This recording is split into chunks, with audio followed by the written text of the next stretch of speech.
আজকের মিটিংয়ের ইলেকশন কমিশনের তরফ থেকে বলা হয় যে 300 আসনে ইলেকশন হবে। আগে আপনি জানেন বেশ কয়েকদিন আগে পাবনা 1 ও পাবনা 2 এর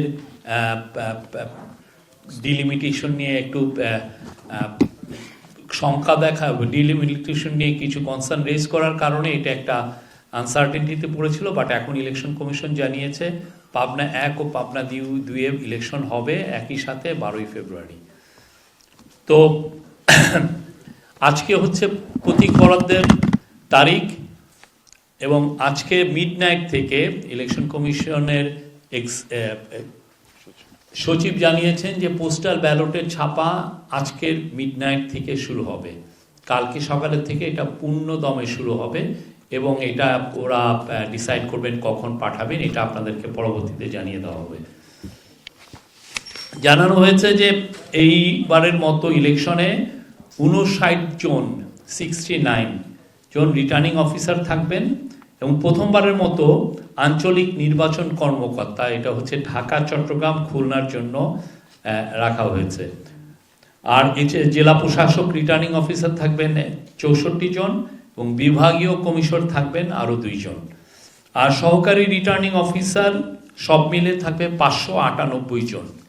এটা উপজেলা, এর মধ্যে উপজেলা নির্বাহী অফিসার থাকছেন হচ্ছে 495 জন, উপজেলা নির্বাচন অফিসার বা থানা নির্বাচন অফিসার এরা থাকছেন 68 জন, আঞ্চলিক নির্বাহী কর্মকর্তা থাকছেন 11 জন, অতিরিক্ত জেলা প্রশাসকের কার্যালয়ে 5 জন, ক্যান্টনমেন্ট এক্সিকিউটিভ অফিসার 4 জন, অতিরিক্ত জেলা প্রশাসক, রাজস্ব জেলা পর্যায়ের প্রশাসকের কার্যালয়ে 4 জন, আরো বাকি আর বেশ কিছু জন আছেন।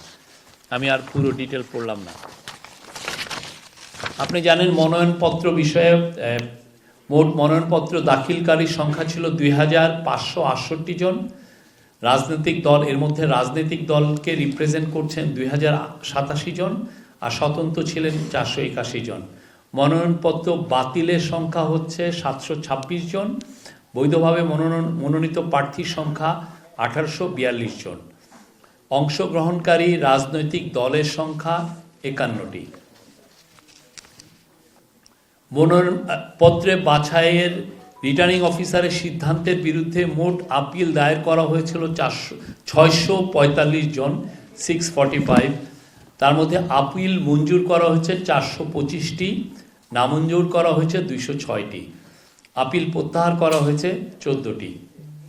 আর নির্বাচনের আসন, ভোট কেন্দ্র, ভোট কক্ষ, ভোটার সংক্রান্ত তথ্য: মোট নির্বাচনী আসন 300টি, ভোট কেন্দ্র 42,779, 42,779। ভোট কক্ষ মানে ভোটিং বুথ থাকছে হলে 2,47,499, 247,499। আর ভোটার সংখ্যা হচ্ছে 12,77,11,793। তার মধ্যে পুরুষ আছেন 6,48,25,361 জন হচ্ছে পুরুষ। আবার পড়ি, 6,48,25,361 জন হচ্ছেন পুরুষ। আর মহিলার সংখ্যা হচ্ছে 6,28,85,200। আর হিজড়া জনগোষ্ঠীর মধ্যে ভোটার হয়েছেন 1232 জন। এর মধ্যে সোফার আপনারা জানেন সিসিটিভি ক্যামেরার বিষয়ে কালকে একটা আপডেট দিয়েছি আমরা। এই সিসিটিভির বিষয়টি আরও যেহেতু র্যাপিডলি আপডেটেড হচ্ছে, আমরা আজকে আর নতুন করে আপডেট দিচ্ছি না।